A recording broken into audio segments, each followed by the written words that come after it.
Si crees que conoces la historia de David, piénsalo de nuevo. La épica bíblica del pastor que se convirtió en rey es solo la punta del iceberg. Las narrativas oficiales nos presentan a David como un hombre elegido por Dios, un guerrero valiente, un poeta atormentado y un monarca sabio. Pero bajo esa superficie de santidad y heroísmo, se esconde una realidad mucho más oscura, una que la mayoría de los relatos prefieren ignorar. Esta es la verdadera historia. No la del rey, sino la de sus hijos. No la de la gloria, sino la de la tragedia. Y no la de la fe, sino la de la sangre. Prepárense para una transformación radical de su percepción. Porque la historia que les han contado es el prólogo. La historia que están a punto de escuchar es el acto principal, la verdadera tragedia en el corazón del reino de David, donde el poder no se hereda, sino que se arrebata, y el amor no es un lazo, sino una cadena que asfixia. Los nombres de los hijos de David, Amnón, Absalón, Adonías y Salomón, no son meras notas a pie de página, son los protagonistas de un drama familiar que rivaliza con las grandes tragedias griegas. Sus vidas no fueron solo un reflejo de su padre, sino la consecuencia directa y letal de sus errores. Piensen en David. Lo visualizamos matando a Goliat con una honda, danzando sin vergüenza ante el arca, uniendo a Israel bajo una sola corona. Pero en los intersticios de esas grandes victorias, hay un vacío moral que lo persigue. Un vacío que se manifestó de la manera más cruel y pública posible, la historia de su adulterio con Betsabé y el asesinato indirecto de su esposo, Urías. Fue un acto de abuso de poder tan descarado y tan brutal que un profeta, Natán, tuvo que confrontar a un rey omnipotente con una simple parábola para hacerlo ver la magnitud de su pecado. Y lo que Natán le dijo a David no fue un simple sermón sobre el arrepentimiento, fue una profecía de dolor y caos. La espada no se apartará jamás de tu casa. ¿Y saben qué? Esa profecía se cumplió, no como un castigo divino abstracto, sino como una cadena de eventos absolutamente predecible, causados por las decisiones que David tomó, por las lecciones que no enseñó y por las líneas morales que borró. Esta serie no es sobre los milagros de David. Es sobre las cicatrices. Es sobre cómo el hombre que fue ungido por Dios para ser rey, fue un padre imperfecto y un esposo cruel, cuyas fallas personales se convirtieron en fallas nacionales. Sus hijos no tuvieron un modelo a seguir, tuvieron una advertencia. Vieron a un padre poderoso que podía tomar lo que quería, usar a las personas como peones y salirse con la suya. Aprendieron que las reglas no se aplicaban a los reyes. Y esa lección se convirtió en un veneno que corrió por sus venas, una ambición desmedida que los llevaría a la traición, al incesto, al fratricidio y en última instancia, a su propia destrucción. La maldición, si es que así se le puede llamar, no fue un acto místico. Fue el resultado inevitable de una familia disfuncional en la que el poder lo era todo, y la moralidad, un inconveniente. La casa de David, lejos de ser un palacio de fe, se convirtió en una arena de lucha, donde hermanos competían por un trono, por un reconocimiento, por un legado, y donde las únicas reglas eran las que el más fuerte podía imponer. En los capítulos que siguen, vamos a desentrañar esta compleja red de relaciones, de motivos ocultos y de decisiones fatales. Veremos cómo Amnón, el primogénito, se convirtió en la primera víctima de esta toxicidad. Cómo Absalón, el hijo amado, se transformó en un rebelde desesperado.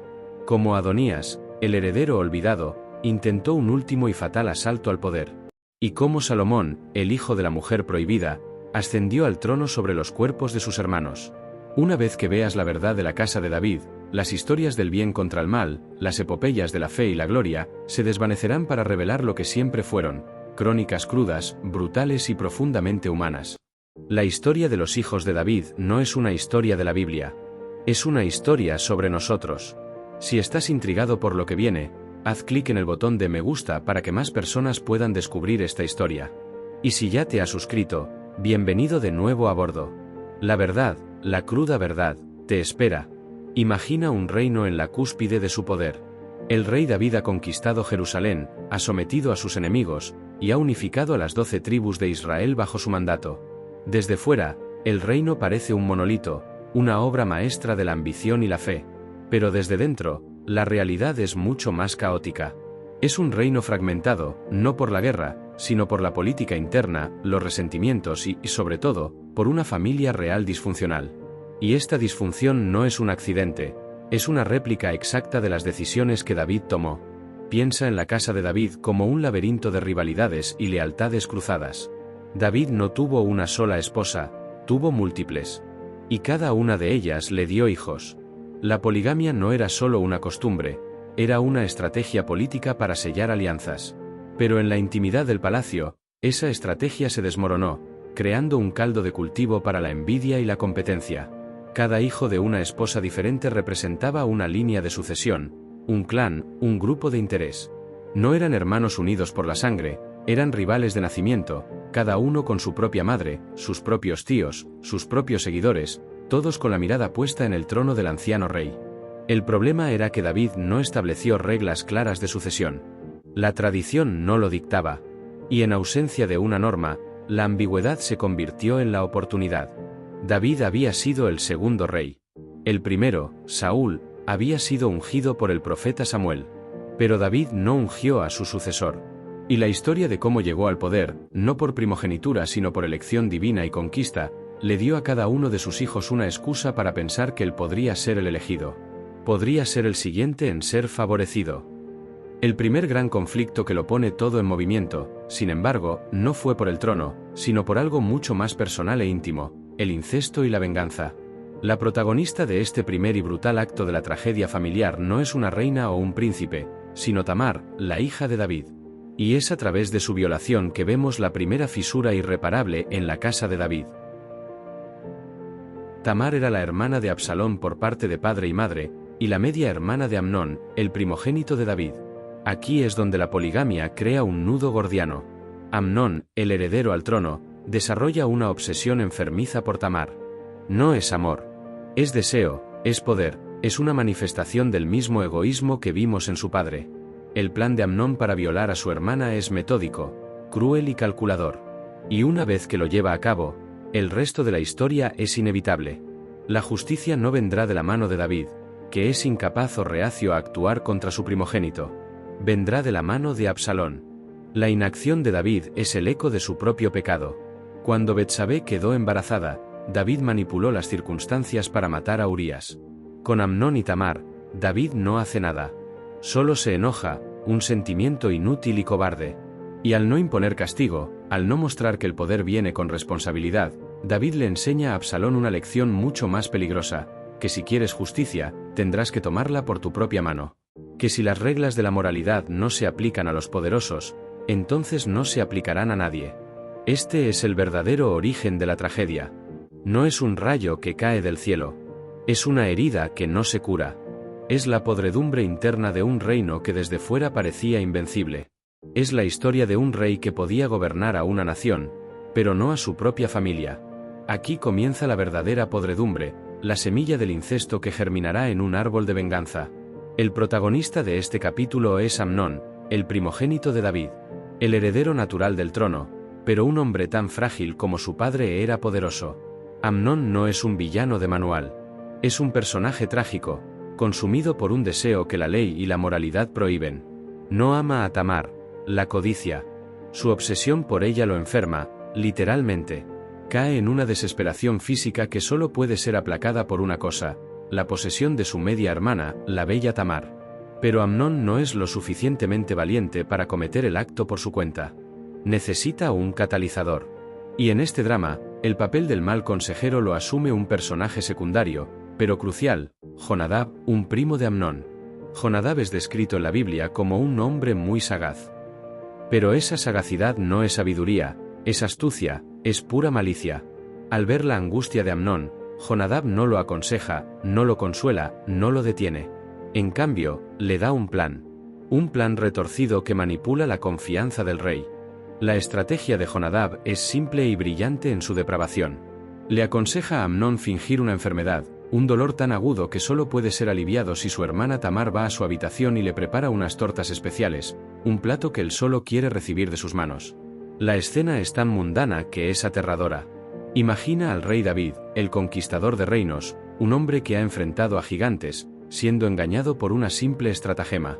David, con la ceguera de un padre que quiere ver bien a su hijo, cae en la trampa.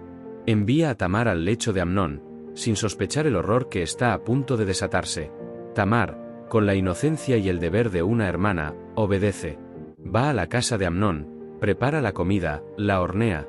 Pero cuando intenta dársela, Amnón se niega a comer y en un momento crucial, ordena a todos sus sirvientes que se retiren. El escenario está preparado.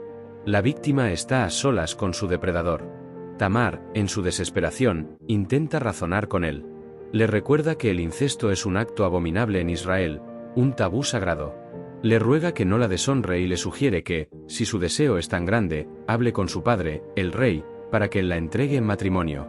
Es una súplica desesperada, un intento de encontrar una salida legal y honorable a una situación que ya está podrida. Pero Amnón no la escucha. La fuerza, la domina y la viola. Y aquí viene el giro más cruel de todos. Un giro que nos dice todo lo que necesitamos saber sobre Amnón. Después de cometer el acto, su deseo se convierte en un odio aún más intenso. Un odio por la misma mujer a la que un momento antes anhelaba con una desesperación mortal. La odia más que la amaba. Porque ella es ahora el espejo de su propio acto, la prueba viviente de su depravación. La echa, la expulsa de su habitación con una brutalidad que solo puede compararse con el acto mismo. Y Tamar, con el corazón roto y la ropa rasgada, se va. Viste su luto públicamente, como una mujer desolada. El horror de este capítulo no es solo el crimen en sí, sino lo que representa. No es un incidente aislado. Es el primer clavo en el ataúd de la dinastía de David. Es la prueba de que el rey no podía proteger a su propia familia. Que la ambición y la falta de moralidad se habían infiltrado en el palacio. Y lo más importante, es el momento en que Absalón, el hermano de Tamar, el hombre que hasta ahora había permanecido en las sombras, jura silenciosamente venganza. Una venganza que no se manifestará en el calor del momento, sino que se cocinará a fuego lento durante 2 largos y agonizantes años. El eco del grito de Tamar resuena a través del palacio, pero parece que solo una persona lo escucha de verdad, su hermano, Absalón. El rey David, informado de la brutalidad de su primogénito, reacciona con una furia momentánea y hueca. Se enfurece, pero no actúa. No hay castigo para Amnón. No hay justicia para Tamar. Su ira se disipa como el humo, dejando el problema sin resolver y la herida sangrando. Y esta inacción de David es el segundo y más grave error, el combustible que encenderá la mecha de una venganza que tardará 2 años en estallar.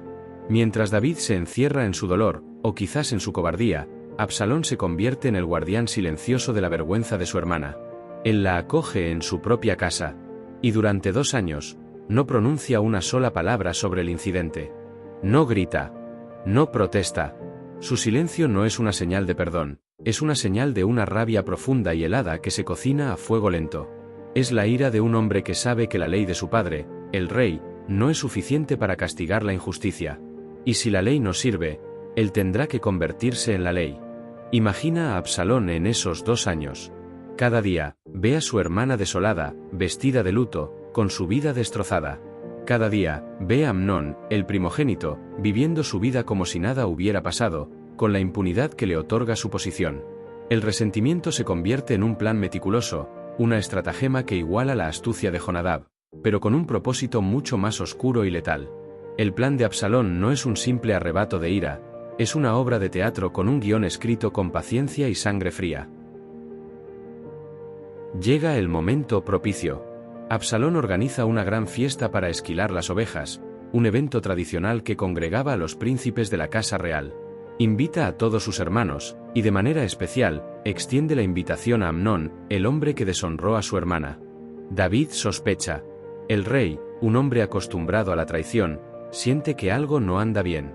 Rechaza la invitación a ir él mismo, pero accede a la petición de Absalón de que todos sus hijos, incluido Amnón, asistan. Una vez más, la ceguera de David por su familia prevalece sobre su instinto político. Absalón les ordena a sus siervos: cuando el corazón de Amnón se alegre con el vino y yo os diga, matad a Amnón, entonces no temáis, hacedlo valientemente, porque yo os lo he ordenado. Sed fuertes y valientes.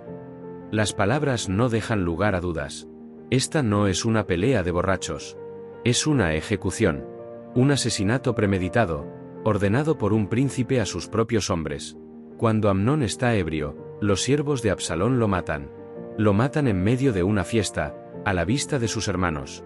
El pánico se apodera de los príncipes. Huyen de la fiesta, aterrorizados, cada uno montando su mula. El rumor de la masacre llega al palacio de David, pero con una distorsión aterradora. Se dice que Absalón ha matado a todos sus hermanos. David reacciona con un dolor desmesurado, un luto público por lo que creía que era la aniquilación de toda su descendencia masculina. Pero Jonadab, el mismo hombre que urdió el primer engaño, es quien aclara el panorama. Le dice a David que solo Amnón ha muerto, porque su muerte estaba en la mente de Absalón desde el día en que Amnón deshonró a su hermana. Absalón huye. Se refugia en la casa de su abuelo materno, Talmai, rey de Gesur. Se exilia por 3 años. Pero esta no es una huida. Es un plan. Es el primer paso de Absalón para consolidar su propio poder, para distanciarse de un padre que él ahora ve como débil e impotente. Y en ese exilio, la ambición de Absalón no muere, crece.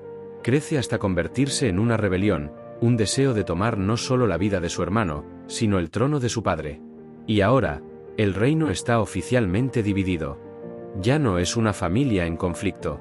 Es un estado al borde de la guerra civil. Absalón. De todos los hijos de David, él es el más complejo, el más carismático y, por lo tanto, el más peligroso. La Biblia lo describe en términos casi divinos. No había en todo Israel un hombre tan alabado por su belleza como Absalón. Desde la planta de su pie hasta la coronilla, no había en él defecto. Era el prototipo del príncipe perfecto, un guerrero y un dandy, con una cabellera tan densa que se afeitaba la cabeza una vez al año y el peso de su pelo era una locura, 200 siclos o más de 2 kilos. Su belleza no era un simple atributo físico, era un arma. La usaba para cautivar, para influenciar, para ser el centro de atención. Y en el contexto de un reino donde el favor del rey lo era todo, la belleza de Absalón era su pasaporte al poder. Pero debajo de esa superficie deslumbrante, se escondía un hombre consumido por el resentimiento. 3 años de exilio en Gesur, la tierra de su abuelo materno, no lo ablandaron, lo endurecieron. Mientras David lloraba la muerte de Amnón y el exilio de Absalón, el corazón de Absalón se llenaba de amargura. Sabía que había asesinado a su hermano, pero lo veía como un acto de justicia, no como un crimen. La inacción de su padre, la falta de castigo para Amnón, había justificado su propia venganza. Y ahora, su objetivo no era solo vengar a su hermana, era demostrar que él era un líder más fuerte que su padre. La historia del regreso de Absalón es un ejemplo de manipulación política orquestada por la figura más sabia y más astuta de la corte, Joab, el general de David. Joab, que había sido instrumental en la toma de Jerusalén y en muchas de las victorias de David, veía el peligro de tener al heredero natural exiliado. Así que ingenió un plan. Envió a una mujer sabia de Tecoa, una actriz de la verdad, para que se presentara ante el rey con una historia ficticia de 2 hermanos que se peleaban y uno mataba al otro. El objetivo era que David, sin saberlo, emitiera un juicio de clemencia que pudiera aplicarse a su propio hijo. La mujer le dice a David: «Soy viuda y mi marido ha muerto. Tu sierva tenía 2 hijos, y ellos riñeron en el campo, y no hubo quien los separara, y uno hirió al otro y lo mató. Y ahora la familia entera se ha levantado contra tu sierva, pidiendo que entregue a mi hijo que vive, para que lo maten, y así apaguen el rescoldo que me queda. Y dejarán sin nombre a mi marido y sin descendencia». David, conmovido por la historia de la mujer y sin ver el doble juego, jura que no se derramará la sangre de su hijo. Es entonces cuando la mujer revela el truco: «Y si así habéis hablado, rey, ¿por qué habéis pensado así contra el pueblo de Dios? Porque el rey, con estas palabras, es como el que comete una falta al no traer a su desterrado». El engaño funciona. David, atrapado por su propia promesa, le pide a Joab que traiga de vuelta a Absalón. Pero David no lo abraza. No lo perdona completamente. Permite que regrese a Jerusalén, pero lo condena a vivir en su propia casa, sin ver el rostro del rey. 2 años más. 2 años de un exilio dentro de la ciudad, un castigo que no es ni perdón ni castigo, sino una tortura psicológica que agudiza aún más la sed de poder de Absalón. La belleza de Absalón, que antes era una bendición, se convierte en una prisión. Está a la vista de todos, pero lejos de la gracia de su padre. Y en este aislamiento, comienza a tejer su verdadera obra. Un plan de rebelión. No lo hará con un ejército. Lo hará con algo mucho más potente: el corazón del pueblo. Y mientras David sigue ciego a la verdadera ambición de su hijo, la cuenta regresiva para la guerra civil ya ha comenzado. El reloj no se detuvo para Absalón. Mientras su padre, David, permanecía en su palacio, ignorante del resentimiento que crecía en su propio hijo, Absalón cultivaba la ira, no solo en su corazón, sino también en el corazón de la nación. Durante 2 años, Absalón vivía en Jerusalén, pero sin el favor del rey. Era una existencia de aislamiento forzado, un castigo que no hacía más que alimentar su sed de poder. Estaba a la vista de todos, pero lejos de la gracia real, una tortura que lo transformó de un príncipe ofendido en un conspirador astuto. Absalón se dio cuenta de algo crucial: el reino de su padre tenía fisuras. La justicia real era lenta, ineficiente, y a menudo, inaccesible para la gente común. David, en la cúspide de su reino, se había vuelto complaciente. Y Absalón, con su belleza y su carisma, vio su oportunidad. No intentó ganar el trono con una espada, sino con la simpatía del pueblo. Y para eso, necesitaba un plan. Un plan que explotaría la desilusión de la gente con el gobierno de David. Así que se puso a actuar. Cada mañana, Absalón se levantaba y se sentaba en la puerta de la ciudad, el lugar donde se resolvían los pleitos. Cuando alguien venía con una queja para el rey, Absalón los interceptaba. No actuaba con arrogancia. Al contrario, se mostraba humilde y comprensivo. Les preguntaba de dónde venían, y cuando le decían que eran de una tribu de Israel, les decía: mira, tu causa es buena y justa, pero no hay nadie de parte del rey que te escuche. Y aquí venía la promesa. La frase que sembraba la semilla de la rebelión. Absalón continuaba: ¿quién me pusiera por juez en la tierra, para que viniera a mí todo el que tuviera pleito o negocio, y yo le haría justicia? Era una maestría del engaño. Absalón no se presentaba como un usurpador, sino como un salvador. Se posicionaba como el defensor de los pobres, el garante de la justicia que el rey David había olvidado. Y cada vez que alguien se acercaba para rendirle homenaje, él no permitía que se postraran. En cambio, extendía su mano, los levantaba y los abrazaba. Un simple gesto de afecto. Un acto que contrastaba con la distancia del rey. Era la política de la seducción. Absalón no solo se ganaba la lealtad, se ganaba los corazones. Y esta campaña de años funcionó. La Biblia nos dice que Absalón robó el corazón de los hombres de Israel. Un robo silencioso, un golpe de estado que no requirió una sola espada al principio. Mientras David se sentaba en su trono, ciego a la conspiración, su hijo estaba sistemáticamente desmantelando su autoridad, una conversación a la vez. Finalmente, cuando se sintió lo suficientemente fuerte, Absalón pidió permiso para ir a Hebrón. La excusa: quería ir a cumplir un voto que había hecho al Señor. David, ingenuo y feliz de que su hijo mostrara alguna señal de piedad, lo autorizó a ir en paz. Hebrón, la antigua capital de David, se convirtió en el epicentro de la rebelión.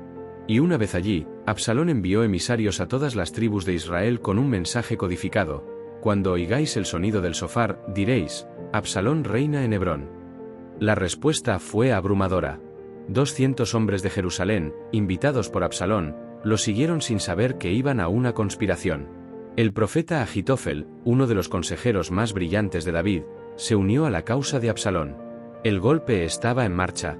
La lealtad que David había construido durante décadas se desmoronó en un instante, no por la fuerza de un ejército enemigo, sino por el resentimiento cuidadosamente cultivado por su propio hijo. Y ahora, el reino no está solo fragmentado. Está en llamas. Absalón se ha declarado rey. La noticia viaja como un incendio a través de la tierra. Pero la reacción no es de repudio, sino de adhesión. Israel, el pueblo que había amado a David, ahora se une a su hijo. ¿Por qué? Porque Absalón no les ha ofrecido solo un trono. Les ha ofrecido un sueño. El sueño de una justicia que el rey David había dejado de impartir.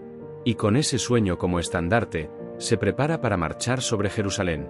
David, por primera vez en años, se enfrenta a una amenaza que no viene de un enemigo externo, sino de la sangre de su propia sangre.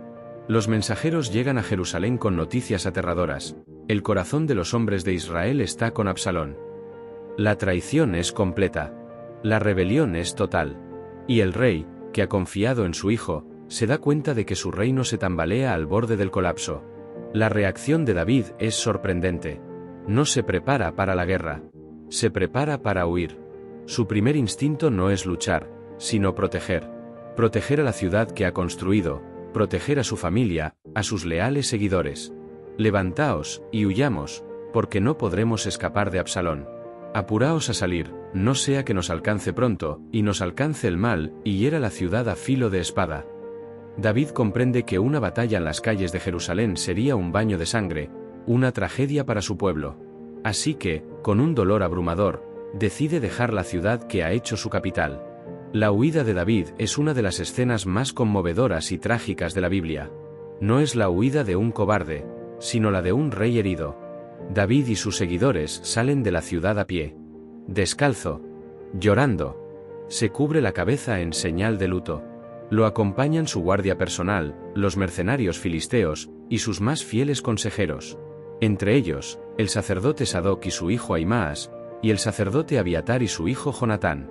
Ellos no huyen, sino que se quedan para servir a David como espías, transmitiendo información de lo que ocurre en el palacio real. Es un acto de fe.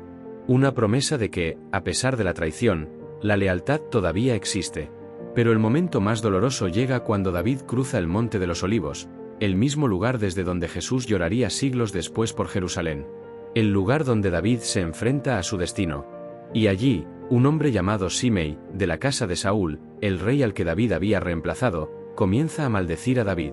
Lo insulta, le arroja piedras y tierra. Lo llama a hombre sanguinario y hombre de Belial. Le dice que Dios lo está castigando por su pecado. Simei ve la caída de David como una justicia poética, el fin del ciclo de violencia que David había comenzado.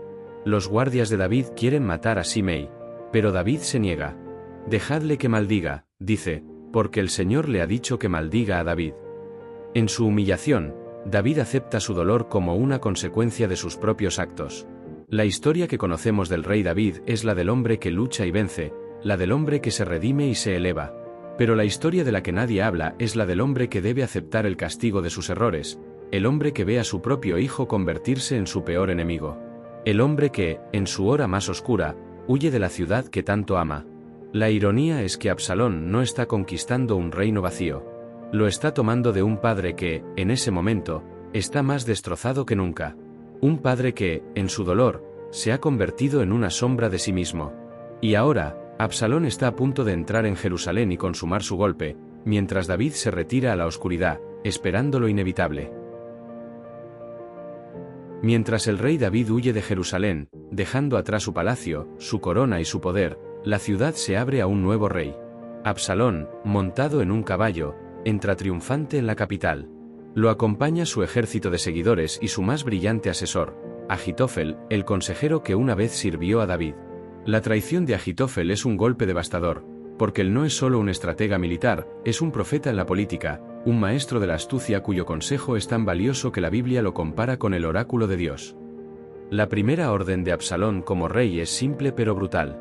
No quiere solo el trono, quiere borrar el rastro de su padre. Y para eso, necesita un consejo de su mano derecha. Absalón le pregunta a Ahitofel qué debe hacer a continuación. Y la respuesta de Ahitofel es un shock para cualquiera que lea el relato con ojos modernos. Llégate a las concubinas de tu padre, que él ha dejado para guardar la casa. Y cuando todo Israel oiga que te has hecho aborrecible a tu padre, las manos de todos los que están contigo se fortalecerán. La sugerencia de Ahitofel no es un acto de simple depravación, sino una estrategia política escalofriante. En aquella época, las concubinas del rey eran parte de su propiedad, un símbolo de su poder y su legado. Tomar a las concubinas de un rey era un acto de usurpación total. Era decir, públicamente, he tomado tu lugar. He tomado tu reino. He tomado tu honor. Pero la estrategia de Ahitofel va más allá de un simple mensaje. Es un punto sin retorno. Es la confirmación de la rebelión. Absalón, al cometer este acto, se asegura de que no hay posibilidad de reconciliación con su padre. Y al hacer esto, obliga a todos sus seguidores a comprometerse plenamente con él. Ya no hay marcha atrás. La rebelión se convierte en un pacto de sangre. Y Absalón lo hace. Frente a todo el pueblo de Israel, en la azotea del palacio de David, se acuesta con las concubinas de su padre. Es un acto de humillación pública, una violación no solo de la ley, sino de toda decencia. Es el sello final del golpe. David, en su huida, se había deshecho de 10 de sus concubinas. Y ahora, Absalón las utiliza para humillarlo. Pero Absalón no se detiene ahí. En la cima de su poder, se encuentra en un dilema. David está huyendo, pero no está derrotado. Y él no es solo un rey, es un guerrero, un héroe para el pueblo. Ahitofel, con su astucia, lo sabe. Y le da el segundo y más crucial consejo. Déjame elegir 12.000 hombres, y me levantaré y perseguiré a David esta misma noche. Llegaré a él cuando esté fatigado y desanimado, y lo haré caer. Y el terror se apoderará de todo el pueblo que está con él, y haré volver a todo el pueblo, excepto al rey a quien buscas. Es un plan perfecto. Un ataque sorpresa, rápido y letal. La muerte de David resolvería todos los problemas. La rebelión terminaría en un día. Y el reino, sin su líder, caería en manos de Absalón. Pero Absalón tiene un problema. Un problema que David, en su sabiduría, había anticipado. Cuando David huyó, dejó en la ciudad a un hombre, un amigo, un espía, Husai, el arquita. Su misión era contradecir el consejo de Ahitofel, incluso a riesgo de su propia vida. Absalón, orgulloso y arrogante, consulta también a Husai. Y Husai, con su brillantez, teje una trampa verbal. No contradice a Ahitofel directamente. En cambio, pinta un cuadro aterrador de David. Lo describe como un león herido, un guerrero formidable, escondido en una cueva, listo para atacar a cualquiera que se acerque. Husai le dice a Absalón: no te aconsejo que hagas eso. Tú sabes que tu padre y sus hombres son guerreros valientes, y están amargados de espíritu, como una osa a la que le han robado sus cachorros. Husai le dice a Absalón que un ataque nocturno es una locura, que David es un maestro de la guerra de guerrillas, y en su lugar, le propone una estrategia diferente, una que apelaba al ego de Absalón. Le dice: reúne a todo Israel desde Dan hasta Berseba, como la arena del mar, y tú irás en persona a la batalla. Es un consejo que apela a la vanidad de Absalón, a su deseo de ser visto como el gran líder, el conquistador de un reino. Y Absalón, con su arrogancia, lo acepta. El consejo de Ahitofel, el sabio, es rechazado. La muerte de David se pospone. El destino del reino, el destino de Absalón, está sellado. Porque Absalón no entiende que la sabiduría no es sobre el ego, sino sobre el cálculo. Ha ganado una batalla, pero ha perdido la guerra. Mientras Absalón, cegado por la vanidad, se prepara para reunir un ejército masivo, la información crucial que podría haberle dado la victoria se está filtrando fuera de Jerusalén. El plan de Ahitofel ha sido rechazado, pero el de Husai, la táctica que le da tiempo a David para reorganizarse, es un secreto que debe salir de la ciudad lo antes posible. La vida de David, y el futuro del reino, dependen de esta información. Los sacerdotes Sadoc y Abiatar, que permanecieron en la ciudad como espías, reciben la noticia de Husai. No pueden llevarla ellos mismos. Es demasiado peligroso. Así que confían la misión a sus hijos, Ahimaas, el hijo de Sadoc, y Jonatán, el hijo de Abiatar. Son los mensajeros, los corredores en la sombra que llevan el destino de un reino en sus pies. La misión es clara: llegar a David y advertirle del plan de Absalón. Pero en una guerra de espías, la traición está a la vuelta de la esquina. Un muchacho los ve. Un joven espía de Absalón los descubre saliendo de Jerusalén y corre a informarle a Absalón. El rastro está caliente. Ahimaas y Jonatán se dan cuenta de que los persiguen y buscan refugio. Se esconden en un lugar que parece imposible, en un pozo en la casa de un hombre de Bahurim. La esposa del hombre, con la astucia que solo una mujer desesperada puede tener, cubre la boca del pozo con un paño y esparce grano molido encima, haciendo que parezca un lugar desecado al sol. Cuando los hombres de Absalón llegan y preguntan por los mensajeros, la mujer, con una calma que desmiente el peligro, les miente. Les dice que han cruzado el arroyo. La trampa funciona. Los perseguidores se van. La vida de Ahimaas y Jonatán se salva por la brillantez de una mujer sin nombre. Y una vez que el peligro ha pasado, salen del pozo y corren a toda velocidad a encontrar a David. Llegan a David y le dan la noticia: levántate y cruza el agua rápidamente, porque Ahitofel ha aconsejado contra ti. David, que ha estado en la oscuridad, recibe la noticia como una revelación. En una decisión de urgencia, reúne a su gente y sin descanso, cruzan el Jordán durante la noche. Cuando llega la mañana, no queda ni un solo hombre en este lado del río. Están a salvo. La advertencia ha funcionado. Pero la historia de la inteligencia y la traición tiene un último giro. Ahitofel, el hombre cuyo consejo ha sido rechazado, comprende que su carrera ha terminado. Él sabe lo que Husai sabe, que el rechazo de su plan es el sello de la perdición de Absalón. Ahitofel se da cuenta de que la rebelión está condenada al fracaso, y que su vida, como la de un traidor, está en peligro. La ironía es que el hombre más sabio de la corte de David ha sido superado por la sabiduría de su oponente. Ahitofel, en un acto de desesperación y resignación, regresa a su casa, pone en orden sus asuntos, deja instrucciones para su familia, y se ahorca. Su muerte es un símbolo. No es solo el final de un traidor. Es la confirmación de que la rebelión de Absalón se basa en una mentira. La base de su poder era la creencia de que era más astuto que su padre. Pero al rechazar el consejo del más astuto de todos, Ahitofel, Absalón ha demostrado que la arrogancia es su verdadero talón de Aquiles. David ahora está del otro lado del Jordán, con un ejército de leales. Su vida ha sido salvada por una red de lealtad, una red que no se basa en el poder, sino en el respeto y en el amor. La semilla de la rebelión de Absalón fue la arrogancia, y es la misma arrogancia la que ahora lo llevará a su perdición. Mientras David se recupera y se organiza al otro lado del Jordán, Absalón está en su momento de mayor poder. La entrada a Jerusalén fue un triunfo. El acto simbólico de acostarse con las concubinas de su padre, un gesto de total usurpación. Y su ejército, en papel, era inmenso, la culminación de un plan meticuloso para robar el corazón de Israel. Pero la traición no es solo un acto de abierto desafío, a veces es un virus que se propaga en el silencio, un veneno que corroe la lealtad desde dentro. Absalón, en su arrogancia, no solo rechazó a Ahitofel, el sabio, también se rodeó de hombres leales a su causa personal, pero carentes de la experiencia de David. El nuevo jefe de su ejército era Amasa, un primo de Absalón. El nombramiento de Amasa es una traición en sí misma. Joab, el general que había servido a David durante toda su vida, el hombre que trajo a Absalón de vuelta del exilio, el que entendía la política de la guerra, fue destituido sin contemplaciones. Absalón, en su inexperiencia, confundió la lealtad personal con la competencia militar. Y mientras Amasa intenta reunir un ejército lo suficientemente grande y lo suficientemente disciplinado para enfrentar a David, el rey, que ya ha cruzado el Jordán, no se queda de brazos cruzados.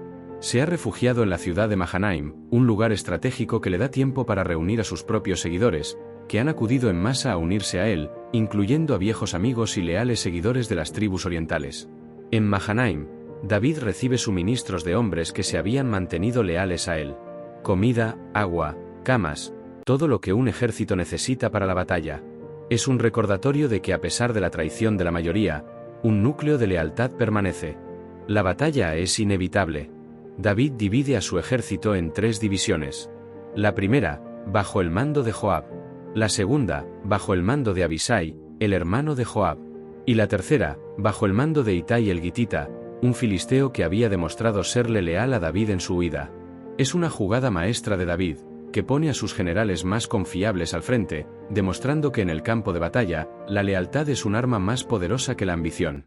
Pero David, el guerrero, no liderará la batalla. La razón es simple, su vida es demasiado valiosa para su pueblo. Los hombres leales a David le dicen, tú no saldrás. Si nosotros huimos, no harán caso de nosotros, si la mitad de nosotros muere, no harán caso de nosotros, pero tú eres como 10.000 de nosotros.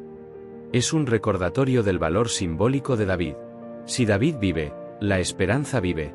Si David muere, la rebelión gana. David se queda en la ciudad, en una posición de control y seguridad. Antes de la batalla, David le da una orden crucial a sus generales. La última. Y en esta orden, se revela el dolor de un padre que, a pesar de todo, no ha dejado de amar a su hijo. Por amor a mí, tratad con delicadeza al joven Absalón. Es una orden que va en contra de toda lógica militar.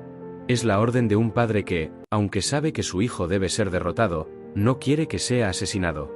Es un acto de fe. O quizás, es un acto de debilidad. Es la grieta en la armadura de David. La grieta que su ejército tendrá que sortear para ganar la guerra. Y con esa orden, la batalla está a punto de comenzar. La traición ha llevado a un padre y un hijo a un campo de batalla. La ambición de Absalón y el amor de David chocarán en una confrontación que definirá el futuro de una nación. La batalla final por el reino de David no se libra en campo abierto, sino en el bosque de Efraín. Es un lugar espeso y traicionero, lleno de árboles, de barrancos y de trampas naturales. El ejército de Absalón, con su nuevo y arrogante líder, Amasa, se enfrenta a la fuerza de David, experimentada y dirigida por el implacable Joab. Y la batalla, por naturaleza, es un caos. Los hombres de Absalón, inexpertos y sin disciplina, se desorientan. Las formaciones se rompen. Y el conocimiento del terreno de los hombres de David, y la brillantez de Joab, se imponen. En la historia, las grandes batallas son a menudo glorificadas, pero esta es una masacre. La Biblia nos dice que el bosque mató más gente que la espada. Los hombres de Absalón, huyendo del combate, caían en barrancos, se ahogaban en pantanos, se perdían en la maleza. El campo de batalla se convirtió en un cementerio. Y al final de ese día, 600.000 almas yacían en el bosque, la gran mayoría del ejército de Absalón. Su ambición se había convertido en su tumba. Y en medio de ese caos, un hombre huye. No un soldado, sino el rey Absalón. Montado en su mula, galopa desesperadamente, buscando una salida, una salvación. Y en su huida, su destino lo encuentra. La densa y legendaria cabellera de Absalón, la misma que había usado para cautivar a la gente, la misma de la que se enorgullecía, se convierte en su trampa. Se enreda en las ramas de una gran encina. La mula sigue corriendo, pero Absalón queda suspendido entre el cielo y la tierra. Atrapado. Humillado. A merced del destino. Un soldado ve a Absalón suspendido en el árbol y corre a decírselo a Joab. El soldado, temeroso de la orden de David de no dañar a Absalón, le dice a Joab que no se atreve a tocar al hijo del rey. Aunque me pagaras 1000 siclos de plata, no extendería mi mano contra el hijo del rey, le dice. Joab, un hombre de acción, no de palabras, no tiene tiempo para sentimentalismos. Él ve la situación con la frialdad de un estratega militar. La guerra no terminará mientras Absalón viva. La nación no tendrá paz. La única manera de restablecer el orden es eliminar la fuente del conflicto. Y en su mente, la vida de un traidor, incluso si es el hijo del rey, no vale la de 1000 hombres. Joab, con 3 jabalinas en su mano, se acerca a la encina. Con una frialdad brutal, atraviesa el corazón de Absalón. El cuerpo de Absalón es bajado, y 10 jóvenes que llevaban las armas de Joab lo rodean y lo rematan. La vida de Absalón, que fue una de las más bellas de la Biblia, termina de la manera más trágica y sin honor. Su cuerpo es arrojado a un gran hoyo en el bosque, y sobre él se amontonan piedras, un entierro vergonzoso, una tumba sin nombre. La misma roca que había arrojado contra su padre, se convirtió en su lápida. Y así, Absalón, el hijo amado, el que se había proclamado rey, el que había robado el corazón de una nación, encuentra su final. Su ambición lo había llevado a la gloria, pero su arrogancia lo había llevado a una muerte solitaria y sin honor. Su vida es una advertencia de que la belleza y el carisma son inútiles sin la moralidad. Y su muerte es el precio que se paga por la traición. El final de un hijo, y el comienzo del luto de un padre. La rebelión de Absalón no fue una guerra convencional. Fue un conflicto personal, una batalla familiar que se libró en las sombras de la política y el resentimiento, mucho antes de que se desenvainara una sola espada. El verdadero campo de batalla no estaba en el bosque de Efraín, estaba en los corazones y las mentes de los hombres de Israel. Y el enfrentamiento más crucial no fue entre ejércitos, sino entre el orgullo de un hijo y la sabiduría de un padre, con un astuto consejero como el verdadero campo de juego. Absalón, en su arrogancia, había ganado el primer asalto. El golpe de estado fue un éxito rotundo. El rey David huyó, Jerusalén cayó sin derramamiento de sangre, y el nuevo rey se sentó en el trono de su padre. En ese momento, la victoria parecía completa. Pero para Ahitófel, el consejero de Absalón, la victoria en la superficie no era suficiente. Él entendía el corazón de la política y el peso de la historia. Sabía que la rebelión de Absalón era tan frágil como la confianza que se había ganado. Para consolidar el poder, no bastaba con tomar el trono. Había que eliminar al rey anterior, el que seguía siendo el verdadero símbolo de la legitimidad para una parte del pueblo. Y Ahitófel, con la precisión de un cirujano, propone un plan letal. Le dice a Absalón: permíteme escoger a 12.000 hombres y me levantaré y perseguiré a David esta misma noche. Lo atacaré mientras está cansado y desanimado. Y haré que todo el pueblo que está con él huya, y mataré solo al rey. Así traeré de vuelta a todo el pueblo. Porque lo que buscas es solo a un hombre. Es un plan simple, directo y devastador. Un ataque relámpago que acabaría con la guerra antes de que siquiera comenzara, eliminando el problema de raíz. El consejo de Ahitófel no era una sugerencia, era un mandato. Era la única forma de asegurar el éxito de la rebelión. Pero David, en su huida, había plantado una semilla de contrainteligencia. Había dejado en Jerusalén a un espía, un hombre de confianza llamado Husai. Su misión no era luchar, sino engañar. David le dijo a Husai: si te unes a Absalón y le ofreces un consejo que sea mejor que el de Ahitófel, entonces arruinarás el consejo de Ahitófel. Y Husai, leal a David, se presentó ante Absalón con una falsa sumisión. «¡Viva el rey! ¡Viva el rey!», le dijo. Absalón, hinchado de orgullo, lo aceptó en su corte. Y aquí, en el corazón de Jerusalén, se libra la verdadera batalla de las sombras. Es un duelo de intelectos entre Ahitofel y Husai. El consejo de Ahitofel ya ha sido dado, es lógico y letal. Pero Absalón, en su inexperiencia, quiere una segunda opinión. El orgullo es la debilidad de los jóvenes, y Absalón, que ha ganado tanto con su carisma, ahora cae en la trampa de su propia vanidad. Husai, en una actuación magistral, contradice el plan de Ahitofel. No lo hace abiertamente, lo hace apelando al ego de Absalón. Le dice a Absalón que el consejo de Ahitofel no es bueno. Le pinta un cuadro de David como un guerrero herido y peligroso, un león con sus cachorros, escondido en las montañas, listo para saltar y matar a los primeros que se le acerquen. Luego, le ofrece un plan alternativo, uno que suena más grandioso, más espectacular y, por lo tanto, más atractivo para Absalón. Reúne a todo Israel desde Dan hasta Berseba, le dice. Y tú, en persona, irás a la batalla. La sugerencia no es una estrategia, es un anzuelo. Le da a David el tiempo que necesita para reagruparse, para reunir un ejército y prepararse para la batalla. Pero para Absalón, es una invitación al estrellato, una oportunidad para ser el general de su propio ejército. Y Absalón, seducido por la idea de ser un gran líder militar, de ser el centro de atención, rechaza el consejo de Ahitofel y acepta el de Husai. En ese momento, la guerra ya estaba ganada para David. No por su fuerza, sino por la sabiduría de su espía. El rechazo del consejo de Ahitofel es el punto de no retorno. Ahitofel lo sabe.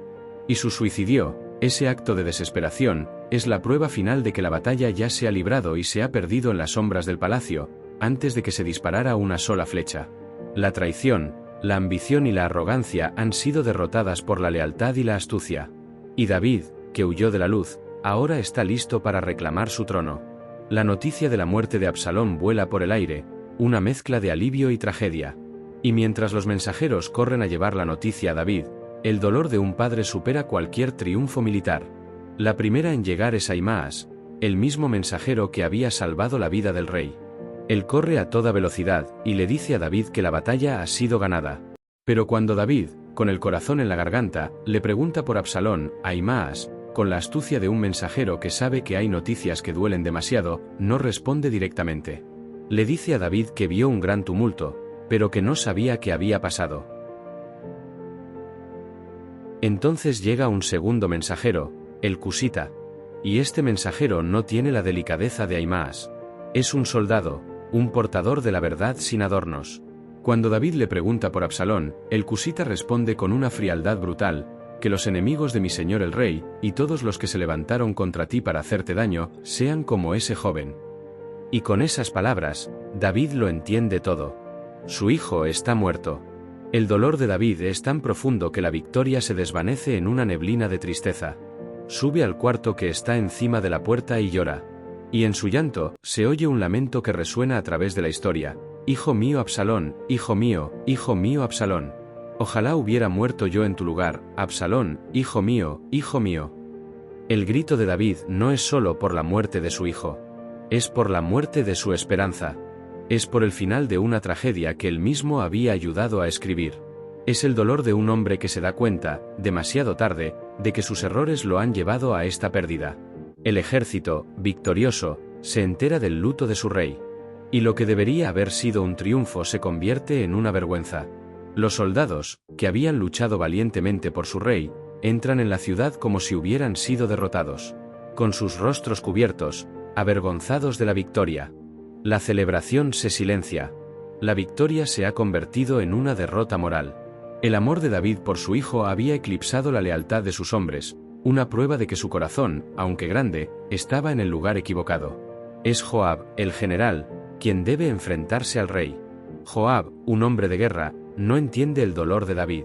Entra en el cuarto de David y le dice que ha humillado a todos sus siervos, que le han salvado la vida. Le dice que si no sale y anima a su gente, se marcharán y lo dejarán solo. Es un ultimátum. Es la voz de la razón fría que choca con el dolor de un padre. David, al fin, sale. Se sienta en la puerta de la ciudad y se dirige a su pueblo. Y así, con una tristeza que se niega a irse, la guerra civil termina. La rebelión ha sido aplastada. Pero el corazón de David está destrozado. La muerte de Absalón es el clímax de la tragedia. Es el final de un hijo cuya ambición fue alimentada por la inacción de su padre. Es el final de un príncipe que usó su belleza para robar los corazones del pueblo y un final para un hombre que creía que la justicia se hacía con las manos, no con el corazón. Y ahora que el trono está vacío de un heredero, el escenario está listo para el siguiente contendiente. La victoria, para el rey David, no sabía a nada. El ejército victorioso, que regresaba a la ciudad con la cabeza gacha, lo sabía. El júbilo de la victoria se había convertido en un doloroso silencio. Joab, el general, tuvo que enfrentarse al rey. David se había recluido en su habitación, llorando la muerte de Absalón, suplicando haber muerto en su lugar. No era el lamento de un líder que lamenta una pérdida estratégica. Era el lamento de un padre que llora la muerte de un hijo. Pero David, en su dolor, se había vuelto ciego. No veía que su luto público estaba humillando a los hombres que arriesgaron sus vidas por él. Joab, el hombre de acción, no podía permitirlo. Entró en la habitación de David y con una franqueza brutal le dio un ultimátum: has avergonzado a todos tus siervos, que hoy han salvado tu vida, y la vida de tus hijos e hijas, y las vidas de tus esposas y concubinas. Amas a los que te aborrecen y aborreces a los que te aman. Porque hoy has declarado que ni los príncipes ni los siervos te importan. Ahora, levántate, sal y háblale al corazón de tus siervos. Porque juro por el Señor que si no sales, ni un solo hombre se quedará contigo esta noche. Y esto será peor para ti que todo el mal que te ha sobrevenido desde tu juventud hasta ahora. Es un discurso crudo, sin piedad, pero necesario. Joab no estaba siendo irrespetuoso, estaba siendo un líder. Él entendía que la monarquía de David, construida sobre la lealtad y el carisma, se estaba desmoronando a causa de un dolor personal. El rey tenía que elegir. Tenía que volver a ser un rey, no un padre en luto. Tenía que priorizar el reino sobre su propio corazón roto. Y David, al fin, escucha la voz de la razón. Se levanta, se limpia las lágrimas y sale a la puerta de la ciudad. Se sienta en el trono simbólico, el lugar de la justicia y la autoridad. Los soldados que esperaban en la vergüenza, lo ven. El mensaje es claro. El rey ha vuelto. El luto público termina. Y el reino, por ahora, está a salvo. Pero aunque la batalla física haya terminado, la batalla por la lealtad de las tribus de Israel no ha hecho más que empezar. La rebelión de Absalón no fue solo una traición familiar, fue una fisura en el corazón de la nación. Las tribus del norte de Israel, que habían apoyado a Absalón, ahora se arrepienten y buscan la manera de reconciliarse con David. El rey nos libró de nuestros enemigos, dicen. Absalón, a quien ungimos sobre nosotros, ha muerto en la batalla. ¿Por qué no traéis de vuelta al rey? Pero la tribu de Judá, la tribu de David, se quedó en silencio. No hicieron el primer movimiento para traer de vuelta a su rey. David, herido por el silencio de su propia tribu, toma una decisión crucial. En un intento de sanar la herida, envía un mensaje a los líderes de Judá. ¿Por qué sois los últimos en traer de vuelta al rey a su casa, cuando las palabras de todo Israel han llegado hasta el rey en su casa? Vosotros sois mis hermanos, mis huesos y mi carne. Y luego, en un acto que demuestra su desesperación por la lealtad, le dice a Amasa, el general de Absalón: tú eres mis huesos y mi carne. Que Dios me castigue, y más, si tú no eres el general del ejército en lugar de Joab por siempre. Es un movimiento político. Un intento de sanar la división del reino, al nombrar a un traidor como su general. La decisión de David es una bofetada a Joab, el hombre que le ha sido leal toda su vida, el hombre que había salvado su trono, y el hombre que había matado a su hijo, Absalón, para asegurar la victoria. La herida que David inflige a Joab con esta decisión es profunda. Y Joab, el general que nunca olvida una traición, se convertirá en una fuerza a tener en cuenta en el próximo capítulo de este drama familiar. La rebelión de Absalón ha sido aplastada. El trono de David está a salvo, pero la línea de sucesión es un desastre. Amnón, el primogénito, está muerto. Absalón, el hijo carismático, también ha muerto. Y en este vacío de poder, un nuevo contendiente emerge de las sombras. Su nombre es Adonías, y a diferencia de sus hermanos, él no busca el trono por venganza o por el resentimiento. Él lo busca por lo que él cree que es su derecho de nacimiento. Adonías era el cuarto hijo de David, el primero después de Absalón. Y, como Absalón, era un hombre hermoso. Pero a diferencia de sus hermanos, tenía una ambición mucho más tranquila, una que se había mantenido en silencio. La Biblia nos dice algo crucial sobre él: nunca su padre lo había afligido en toda su vida, diciéndole, ¿por qué has hecho esto? David, el rey, el guerrero, el hombre de pasiones descontroladas, había sido un padre permisivo, un hombre que no había impuesto disciplina a sus hijos. Esta falta de disciplina fue la misma falla que llevó a la tragedia de Amnón y la rebelión de Absalón. Y ahora, se repite con Adonías. Adonías, al ver que los herederos principales estaban muertos, decide que es su momento de actuar. Y lo hace de la misma manera que Absalón, con ostentación. Reúne a su alrededor un grupo de seguidores, hombres de influencia. Entre ellos, el general Joab y el sacerdote Abiatar. El hecho de que Joab, el leal general de David, se haya unido a la causa de Adonías es una prueba del resentimiento que sentía hacia David por haberlo destituido y nombrado a Amasa en su lugar. La lealtad no era incondicional, y David, en su intento de sanar las heridas del reino, había creado una nueva traición en su propia casa. Adonías organiza una gran fiesta de coronación, un banquete en las afueras de Jerusalén. Invita a todos sus hermanos, a todos los príncipes, a todos los hombres de Judá. Con una excepción crucial, no invita al profeta Natán, el hombre que ha sido la voz de Dios en el reino. Y, lo que es aún más importante, no invita a Salomón, el hijo de Betsabé, el hijo que David, bajo la influencia de Natán, había prometido que sería el siguiente rey. Adonías se cree el rey antes de que el rey haya muerto, y en su arrogancia, subestima a sus oponentes.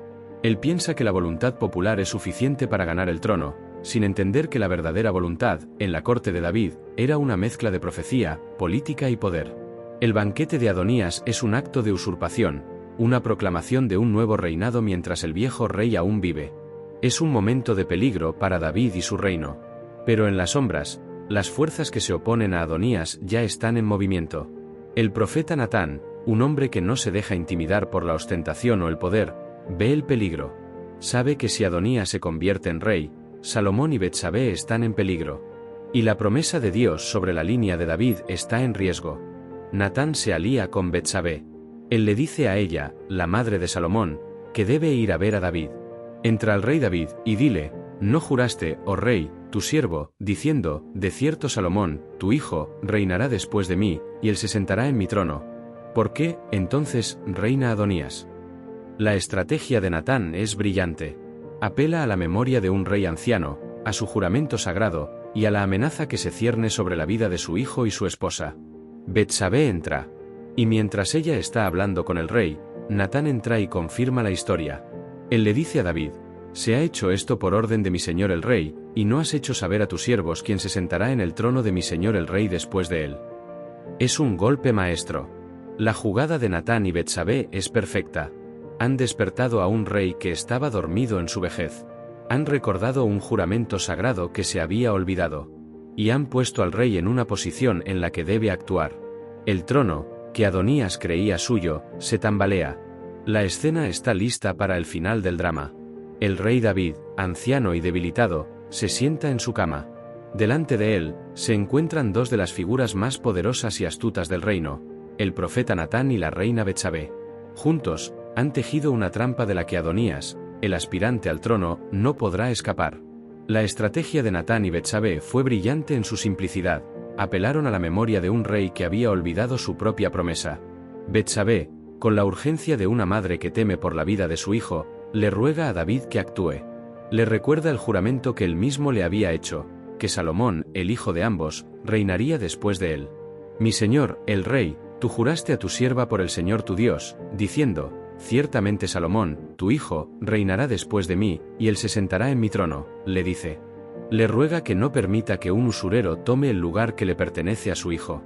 Y, por si fuera poco, le advierte del peligro que ambos corren si Adonías se convierte en rey, yo y mi hijo Salomón seremos considerados pecadores. En ese momento, Natán entra en la habitación. Es un acto de conspiración perfectamente orquestado. Natán no entra como un mensajero, sino como un profeta. Le pregunta al rey si ha ordenado la coronación de Adonías. Se ha hecho esto por orden de mi señor el rey, y no has hecho saber a tus siervos quién se sentará en el trono de mi señor el rey después de él. La pregunta de Natán es retórica, un golpe maestro que hace que David se dé cuenta de su negligencia. David se sienta y escucha. Las palabras de Betsabé y Natán son un jarro de agua fría, un despertar a una realidad que él había ignorado. El rey se da cuenta de que su reino está al borde de un nuevo desastre, de que su promesa está en peligro y de que su propio hijo, Adonías, está a punto de robar un trono que no le pertenece. Pero Adonías no solo se enfrentaba a Natán y Betsabé, se enfrentaba a la sombra de Absalón. Su estrategia era una réplica exacta del fracaso de su hermano. Un banquete ostentoso, un intento de ganar el trono con el apoyo popular. Y, en su arrogancia, había cometido el mismo error que Absalón. Había ignorado a las figuras clave del poder en la corte. Había dejado fuera a Natán, y más importante, a Salomón. Él creía que el trono era suyo por derecho, que la muerte de Amnón y Absalón lo dejaba como el único heredero legítimo. Pero lo que Adonías no entendía era que la corona de David era una corona de fantasmas. Estaba manchada con la sangre de sus hermanos, y el único que podía llevarla era el que había sido elegido por la fe, no por la ambición.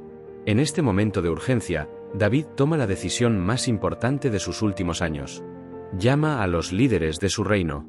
Le da instrucciones a sus leales: tomad con vosotros a los siervos de vuestro señor, y haced que Salomón, mi hijo, monte en mi propia mula, y llevadlo a Gijón. El mensaje es claro y contundente. Salomón, el hijo de Betsabé, es el elegido, y la ceremonia de coronación se llevará a cabo de inmediato, antes de que Adonías pueda consolidar su poder. La corona de fantasmas, que Adonías creía que estaba a su alcance, se desvanece en el aire. La lucha por el trono no es una cuestión de primogenitura, sino de fe, de poder y de la voluntad de un rey. Y en este juego, el profeta Natán y la reina Betsabé han jugado sus cartas con una maestría insuperable. El trono de David está a punto de pasar a su verdadero heredero. La escena está lista para el final del drama. El rey David, anciano y debilitado, se sienta en su cama. Delante de él, se encuentran dos de las figuras más poderosas y astutas del reino, el profeta Natán y la reina Betsabé. Juntos, han tejido una trampa de la que Adonías, el aspirante al trono, no podrá escapar. La estrategia de Natán y Betsabé fue brillante en su simplicidad.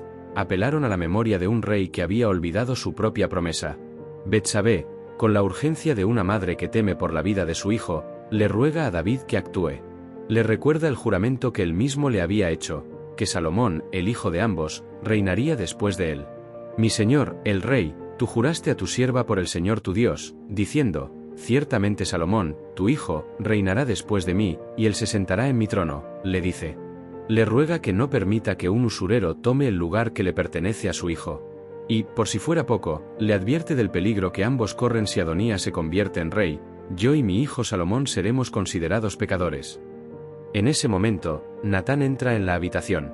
Es un acto de conspiración perfectamente orquestado. Natán no entra como un mensajero, sino como un profeta. Le pregunta al rey si ha ordenado la coronación de Adonías. Se ha hecho esto por orden de mi señor el rey, y no has hecho saber a tus siervos quién se sentará en el trono de mi señor el rey después de él. La pregunta de Natán es retórica, un golpe maestro que hace que David se dé cuenta de su negligencia. David se sienta y escucha. Las palabras de Betsabé y Natán son un jarro de agua fría, un despertar a una realidad que él había ignorado. El rey se da cuenta de que su reino está al borde de un nuevo desastre, de que su promesa está en peligro y de que su propio hijo, Adonías, está a punto de robar un trono que no le pertenece. Pero Adonías no solo se enfrentaba a Natán y Betsabé, se enfrentaba a la sombra de Absalón. Su estrategia era una réplica exacta del fracaso de su hermano. Un banquete ostentoso, un intento de ganar el trono con el apoyo popular.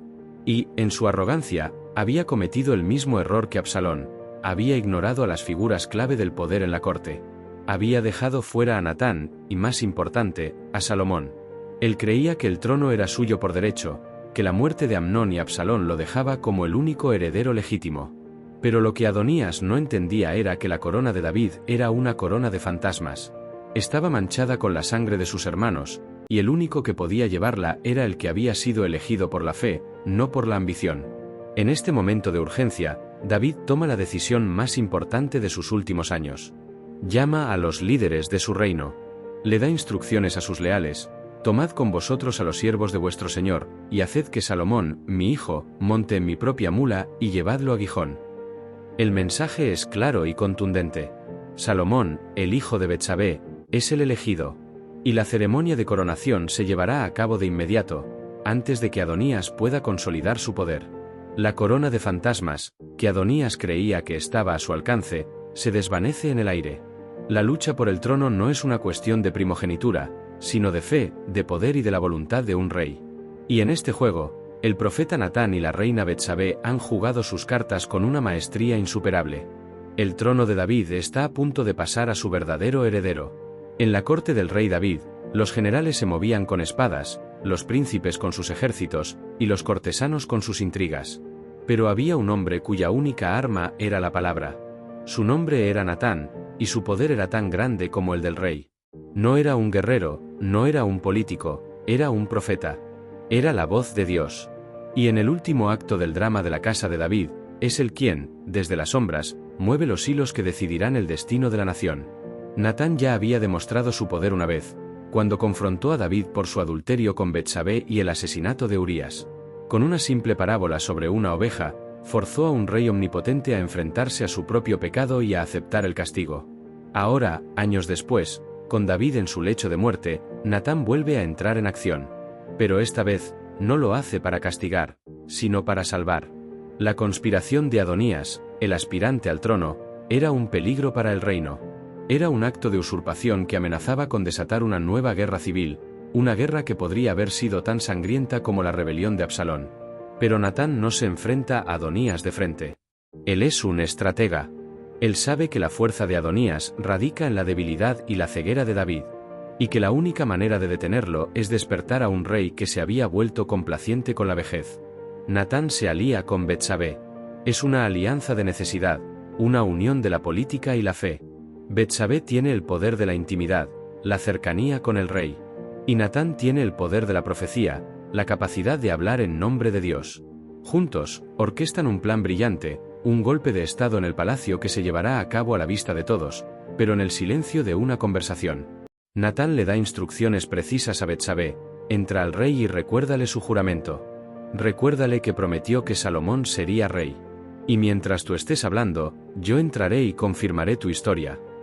La estrategia es tan simple que es genial. Betsabé apelaría al amor de David por su hijo. Y Natán apelaría a su fe y a su juramento. El plan está en marcha. Cuando Betsabé se acerca al rey, no es solo una mujer que ruega por la vida de su hijo. Es una reina que apela a la memoria de un rey. Ella le recuerda su promesa, le advierte del peligro, y le pide que actúe. Y justo cuando la historia de Betsabé está en su punto más álgido, Natán entra en la habitación. Su entrada no es una interrupción, es una confirmación. Le pregunta al rey si ha ordenado que Adonías sea el siguiente rey. Es una pregunta retórica, una pregunta que obliga a David a confrontar la verdad. Y David, al fin, se da cuenta de la conspiración. La historia de Natán es la historia de la inteligencia sobre la fuerza. Él no necesitó un ejército para ganar la batalla por el trono. Solo necesitó una palabra pronunciada en el momento y lugar correctos. Y en su astucia, se revela como el verdadero poder en la sombra, el hombre que, con su fe y su intelecto, salvó un reino de una nueva tragedia. En la historia oficial, Betsabé es a menudo retratada como una mujer pasiva, un objeto de deseo, la víctima del adulterio de David. Pero esa es solo la mitad de la historia. En la crisis de sucesión que sacude el lecho de muerte de David, Betsabé no es una figura de fondo. Es la protagonista. Es una estratega brillante, una jugadora de ajedrez cuya jugada final es una obra maestra de la política y el poder. Betsabé entendía que el trono de David no se ganaría con la fuerza, sino con la persuasión. Sabía que su hijo, Salomón, no era el primogénito, y que en la tradición, la corona no era suya por derecho. Pero Betsabé también sabía algo que Adonías, en su arrogancia, había olvidado: que David, en su vejez, era un hombre de promesas. Y una de esas promesas, un juramento sagrado, era que Salomón reinaría después de él. Betsabé, con la urgencia de una madre que teme por la vida de su hijo, se presenta ante el rey. No va a confrontarlo, va a persuadirlo. Y lo hace con un discurso que es una mezcla de amor, de lealtad y de un recordatorio sutil de la amenaza que se cierne sobre ellos. Mi señor, le dice, tú juraste a tu sierva por el Señor tu Dios, diciendo: ciertamente Salomón, tu hijo, reinará después de mí, y él se sentará en mi trono. Es un recordatorio de una promesa sagrada, una promesa que Adonías, con su usurpación, estaba a punto de romper. Y luego, Betsabé añade una amenaza sutil. Le advierte que si Adonías se convierte en rey, ella y Salomón serán considerados enemigos del Estado. Yo y mi hijo Salomón seremos considerados pecadores. Con esta simple frase, Betsabé hace que la amenaza sea personal. Ya no es una cuestión de política, es una cuestión de vida o muerte. Es una jugada maestra que obliga a David a actuar, a tomar una decisión que protegerá a su familia y asegurará el futuro del reino. Y la jugada de Betsabé no termina ahí.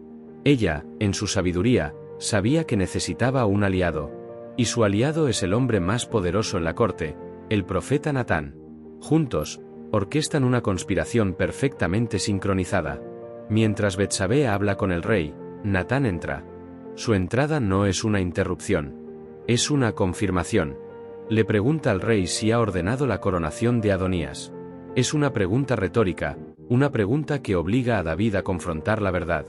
Y David, al fin, se da cuenta de la conspiración. La jugada de Betsabé no es solo la historia de una madre que lucha por su hijo. Es la historia de una mujer que, con su intelecto y su astucia, se alza por encima de su condición de víctima y se convierte en una figura de poder. Es la historia de una mujer que no se deja intimidar por la ostentación del poder de los hombres. Y en su jugada maestra, ella no solo gana el trono para su hijo, sino que también se asegura un lugar en la historia como la verdadera reina que movió los hilos de un reino. La ciudad de Jerusalén se encontraba en un punto de quiebre. En un lado, en el manantial de Enrogel, un banquete de coronación se desarrollaba a todo lujo. Adonías, rodeado de sus seguidores, celebraba su ascenso al trono. El sonido de los cuernos y las aclamaciones se alzaban en el aire. La victoria parecía inevitable. Adonías, el aspirante al trono, creía que la corona era suya por derecho. Pero el derecho de la fuerza no siempre es la ley. Y en el otro lado de la ciudad, en un rincón más tranquilo, un grupo de hombres leales al rey David se reunieron en una misión sagrada. El rey, despertado de su letargo por Betsabé y Natán, había dado una orden crucial, una que cambiaría el destino del reino para siempre. Había ordenado que Salomón fuera ungido rey de inmediato, antes de que Adonías pudiera consolidar su poder. La escena que sigue es un contraste dramático. Mientras Adonías brinda con sus seguidores, un pequeño grupo se moviliza. El sacerdote Sadoc, el profeta Natán, y el general Benaía, uno de los hombres más leales de David, escoltan a Salomón, el heredero elegido, a la fuente de Gijón, un lugar sagrado. Es un acto de fe, un acto de obediencia, y un acto de poder. Salomón, montado en la mula del propio rey David, un símbolo de su autoridad y su legado, es llevado a Gijón. Y allí, en una ceremonia solemne, el sacerdote Sadoc toma el cuerno de aceite del tabernáculo y unge a Salomón. El aceite, un símbolo del Espíritu de Dios, se derrama sobre la cabeza de Salomón, marcándolo como el nuevo rey de Israel. Y luego, en un momento que resuena con la historia, el sonido del shofar, el cuerno de carnero, se alza en el aire. No es un canto de guerra. Es un canto de victoria, un canto de legitimidad, un canto que proclama a un nuevo rey para una nueva era. La gente que había estado en Gijón comienza a gritar y a aclamar: ¡Viva el rey Salomón! ¡Viva el rey Salomón! El sonido de las aclamaciones y los cuernos resuena por toda la ciudad, un eco que viaja a través del tiempo y el espacio, un sonido que llega al banquete de Adonías. El sonido del shofar. En la fiesta, el general Joab, el hombre que había apoyado a Adonías, escucha el ruido. Le pregunta a sus hombres qué está pasando. Y en ese momento, un mensajero llega al banquete y les da la noticia: nuestro señor el rey David ha hecho rey a Salomón. Y el profeta Natán, y el sacerdote Sadoc, lo ungieron rey. Y han subido de allí regocijándose, y la ciudad está alborotada. Este es el sonido que oísteis. El banquete de Adonías se desmorona.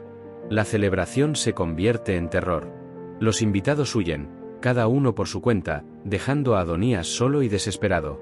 Él, que creía que el trono era suyo, se da cuenta de que ha perdido la partida. No se enfrentó a un ejército, se enfrentó a la fe y a la lealtad. Y fue derrotado. El canto del shofar es el final de un capítulo. Es el final de un reinado de ambición y de venganza. Es el final de un hijo que creía que el poder se ganaba con la popularidad, no con la fe. Y es el comienzo de un nuevo reinado, un reinado que se construirá sobre la sabiduría y la sangre, un reinado que pondrá fin a la historia de los hermanos de Salomón, de una vez por todas. El banquete de coronación de Adonías se convirtió en un funeral. Los invitados, los conspiradores, los príncipes, todos huyeron en pánico. El sonido del shofar, que debería haber sido el canto de la victoria de Adonías, se convirtió en su sentencia de muerte. Y el usurpador, el hombre que creía que la corona era suya por derecho, se dio cuenta de que su farsa había terminado. Pero el final de la historia de Adonías no es solo sobre la derrota. Es sobre el miedo, la desesperación y la súplica final de un hombre que se da cuenta de que la vida que ha vivido ha sido una mentira. Adonías, aterrorizado, huye.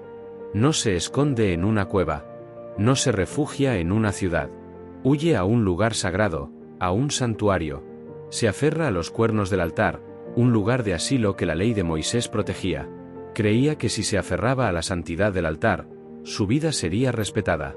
Es un acto de fe. O quizás, es un acto de desesperación. Es el último intento de un hombre que ha vivido una vida de ambición por encontrar la gracia, por encontrar la misericordia. Mientras Adonías se aferra al altar, la noticia de su intento de golpe llega a Salomón, el nuevo rey. Salomón, en este momento, no es solo el hijo de David. Es un rey. Y un rey tiene que tomar una decisión. Tiene que decidir si la misericordia prevalecerá sobre la justicia, si el perdón prevalecerá sobre la venganza. Pero Salomón, a diferencia de su padre, no tiene la debilidad del amor. Él tiene la fuerza de la sabiduría. Salomón envía un mensaje a Adonías. No le envía un verdugo, le envía un mensajero. Y el mensaje es simple y directo. Si se muestra como un hombre digno, ni uno de sus cabellos caerá a tierra. Pero si se encuentra en el maldad, morirá. Es un veredicto con una condición. Un veredicto que pone la vida de Adonías en sus propias manos. Adonías acepta la condición. Sabe que si se rinde y muestra su lealtad a Salomón, su vida será perdonada. Así que sale del santuario, se inclina ante el rey Salomón, y le rinde homenaje. Salomón, en un acto de misericordia pública, lo perdona. Le dice que se vaya a su casa. Es un final sorprendente, un final que parece contradecir toda la historia de venganza y traición de la casa de David. Pero esta no es el final. Es solo el prólogo. La historia de Adonías no termina aquí, porque la farsa del trono, el juego de poder, continuará. Y Adonías, en su desesperación, cometerá un último error, un error que sellará su destino para siempre. Su vida ha sido una serie de intentos fallidos. Un intento de ser el heredero, un intento de ser el rey, y ahora, un intento de ser perdonado. Pero la historia de la casa de David nos ha enseñado que la misericordia es rara, y que la venganza es el plato principal. La misericordia de Salomón a Adonías fue un acto de política, no de perdón. La farsa del trono había terminado, pero el peligro que Adonías representaba para el reinado de Salomón no. Adonías, en su desesperación, cometió su último error, uno tan grande que sellaría su destino y el destino de los que lo habían apoyado.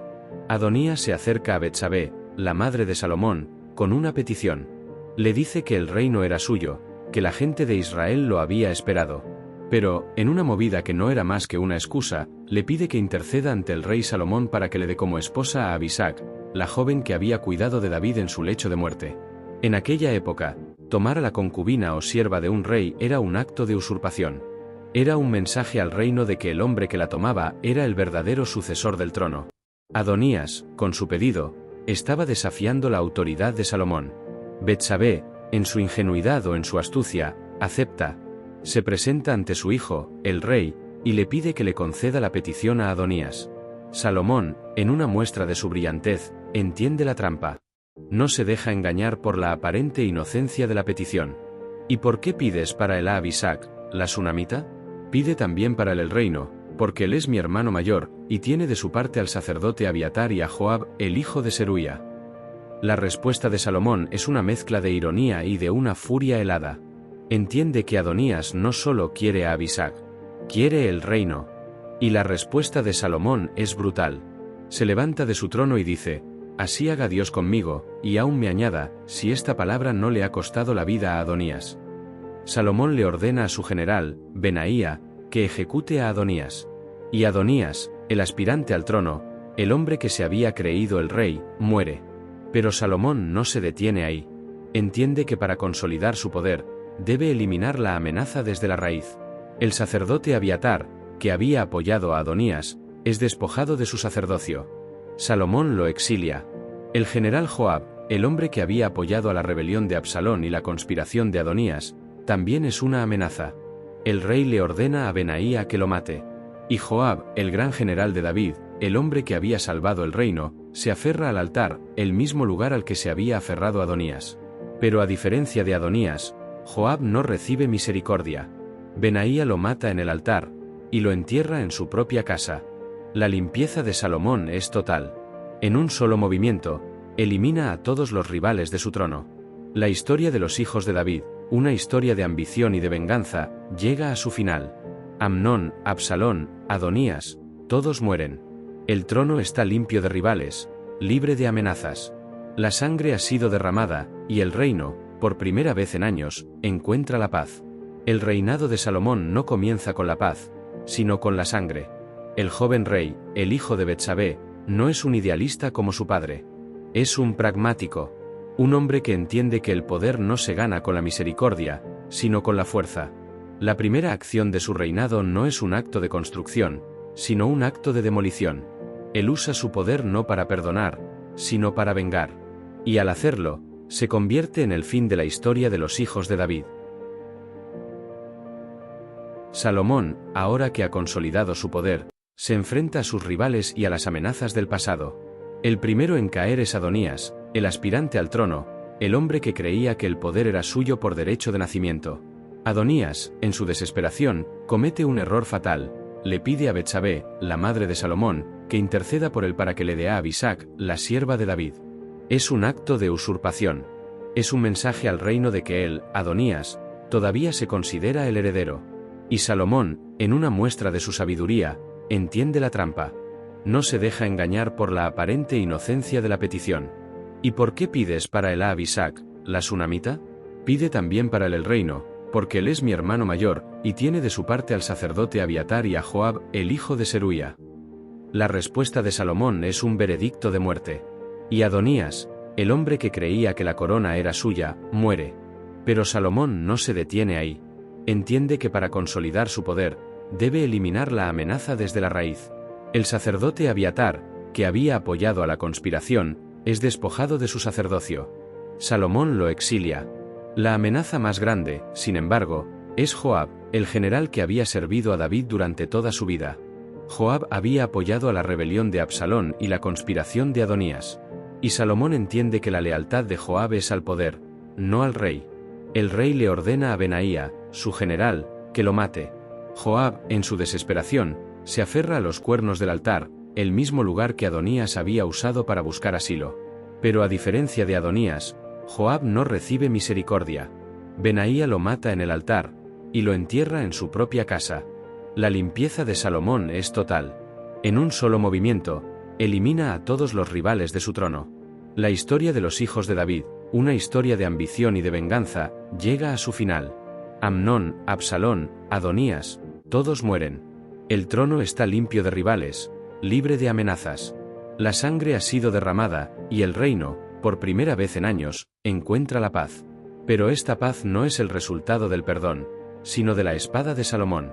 La diferencia entre David y Salomón es la diferencia entre la debilidad y la fuerza. David, en su dolor, se había aferrado a sus hijos, permitiendo que sus errores se convirtieran en tragedias. Salomón, en su sabiduría, no comete el mismo error. Entiende que para ser un rey, no puede tener debilidades. Y su reinado, un reinado de paz y de sabiduría, se construye sobre los cuerpos de sus hermanos, sobre la sangre de sus rivales.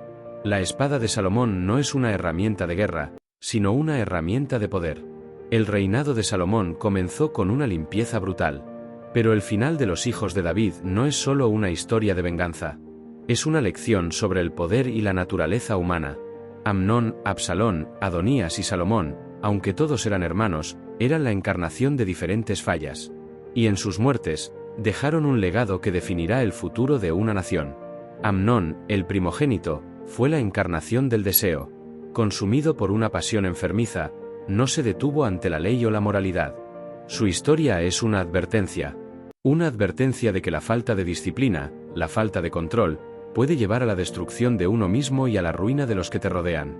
Su muerte fue el resultado directo de su pecado, pero también fue el resultado de la inacción de su padre, un hombre que no pudo castigar a su propio hijo. Absalón, el hijo carismático, fue la encarnación de la ambición.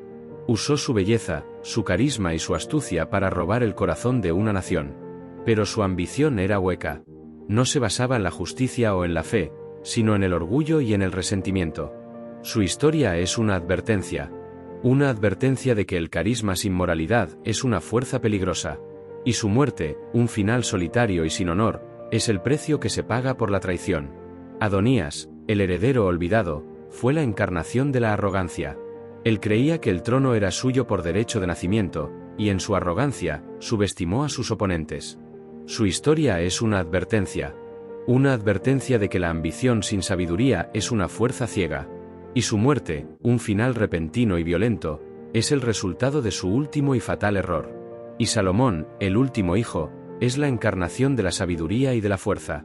Él no se deja llevar por el deseo, no se deja cegar por la ambición, y no se deja derrotar por la arrogancia. Él entiende que para ser un rey, debe ser implacable.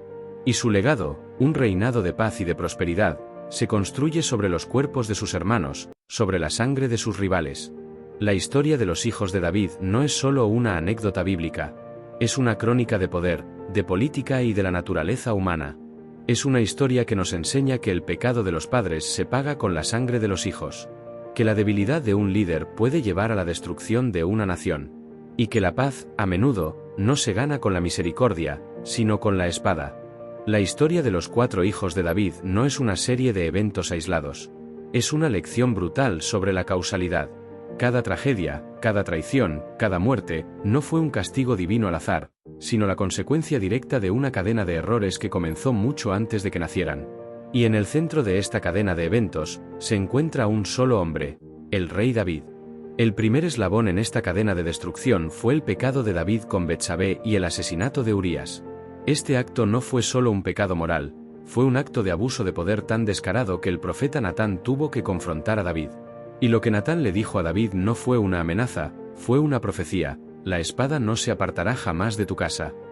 La maldición no era un acto místico, era una declaración de que las fallas de David, su debilidad moral y su incapacidad para controlar sus pasiones, tendrían consecuencias mortales para su familia. Y así fue. La inacción de David ante el incesto de Amnón fue la causa del asesinato de Absalón.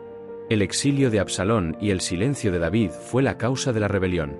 La muerte de Absalón fue la causa del vacío en el trono que Adonías intentó llenar. Y la ambición de Adonías fue la causa de su propia muerte. Cada uno de estos eventos no fue un accidente. Fueron la consecuencia directa de las decisiones de David. Él, el hombre que unió a una nación, no pudo unir a su propia familia. Él, el hombre que fue elegido por Dios, no pudo ser un padre. Él, el hombre que escribió salmos de fe, no pudo encontrar la disciplina para gobernar su propia casa. La historia de los hijos de David no es una historia de la Biblia, es una lección sobre la naturaleza humana. Es una historia sobre cómo el poder corrompe. Es una historia sobre cómo la falta de disciplina en un líder puede llevar a la destrucción de una nación. Y es una historia sobre cómo las decisiones que tomamos en la oscuridad, en la intimidad de nuestras vidas, pueden tener consecuencias mortales en la luz del día, para todos los que nos rodean. En las sombras de la corte de David, un poder más grande que el del rey mismo se movía sin ser visto. Era el poder de la profecía, la voz de Dios. Y en el último acto de la tragedia de David, el profeta se convierte en el fin y en el principio de una era. El manto del profeta no es solo una pieza de tela, es un símbolo de la autoridad que supera al trono. Y en la historia de David, ese manto lo usó un solo hombre, Natán. Natán ya había demostrado su poder una vez, cuando confrontó a David por su adulterio con Betsabé y el asesinato de Urías. Con una simple parábola, hizo que un rey omnipotente se arrodillara y reconociera su pecado. Y ahora, años después, con David en su lecho de muerte, Natán vuelve a entrar en acción. Pero esta vez, no lo hace para castigar, sino para salvar. La conspiración de Adonías, el aspirante al trono, era un peligro para el reino. Era un acto de usurpación que amenazaba con desatar una nueva guerra civil. Pero Natán no se enfrenta a Adonías de frente. Él es un estratega. Él sabe que la fuerza de Adonías radica en la debilidad y la ceguera de David, y que la única manera de detenerlo es despertar a un rey que se había vuelto complaciente con la vejez. Natán se alía con Betsabé. Es una alianza de necesidad, una unión de la política y la fe. Betsabé tiene el poder de la intimidad, la cercanía con el rey. Y Natán tiene el poder de la profecía, la capacidad de hablar en nombre de Dios. Juntos, orquestan un plan brillante, un golpe de estado en el palacio que se llevará a cabo a la vista de todos, pero en el silencio de una conversación. Natán le da instrucciones precisas a Betsabé: entra al rey y recuérdale su juramento. Recuérdale que prometió que Salomón sería rey. Y mientras tú estés hablando, yo entraré y confirmaré tu historia. La estrategia es tan simple que es genial. Betsabé apelaría al amor de David por su hijo. Y Natán apelaría a su fe y a su juramento. El plan está en marcha. Cuando Betsabé se acerca al rey, no es solo una mujer que ruega por la vida de su hijo. Es una reina que apela a la memoria de un rey. Ella le recuerda su promesa, le advierte del peligro, y le pide que actúe. Y justo cuando la historia de Betsabé está en su punto más álgido, Natán entra en la habitación. Su entrada no es una interrupción. Es una confirmación. Le pregunta al rey si ha ordenado que Adonías sea el siguiente rey. Es una pregunta retórica, una pregunta que obliga a David a confrontar la verdad. Y David, al fin, se da cuenta de la conspiración. La historia de Natán es la historia de la inteligencia sobre la fuerza. Él no necesitó un ejército para ganar la batalla por el trono. Solo necesitó una palabra pronunciada en el momento y lugar correctos. Y en su astucia, se revela como el verdadero poder en la sombra, el hombre que, con su fe y su intelecto, salvó un reino de una nueva tragedia. El reinado de Salomón comenzó con una limpieza brutal. Pero el final de los hijos de David no es solo una historia de venganza. Es una lección sobre la naturaleza del poder. La paz no se ganó con el perdón, sino con el derramamiento de sangre. Pero la pregunta es, ¿era esta sangre la sangre de un pacto? A lo largo de su vida, David había mantenido una relación compleja con Dios. Era el hombre que había sido ungido por Dios, el hombre que había danzado ante el arca, el hombre que había escrito salmos de alabanza. Pero también era el hombre que había pecado. Y el profeta Natán le había advertido que la espada no se apartaría de su casa. En el Antiguo Testamento, el pacto entre Dios y su pueblo era a menudo sellado con sangre. Pero la sangre de David no era la sangre de un pacto. Era la sangre de una deuda que se pagaba con la vida de sus hijos. La historia de los hijos de David es una historia de la ley del talión. Un ojo por ojo. Un incesto por un asesinato por una rebelión por una masacre, y una masacre por una ejecución. La sangre de Absalón, la sangre de Amnón, la sangre de Adonías y la sangre de los hombres que los apoyaron, no era la sangre de un sacrificio. Era la sangre de las consecuencias. Pero al final de la historia, hay un giro. La promesa de Dios a David no se rompe. La promesa de que un hijo de su línea se sentaría en el trono para siempre se cumple en Salomón. El pacto no se rompe por la traición o por la sangre. Se mantiene. La sangre del pacto no era la sangre de la venganza. Era la sangre del linaje. Era la sangre de la promesa.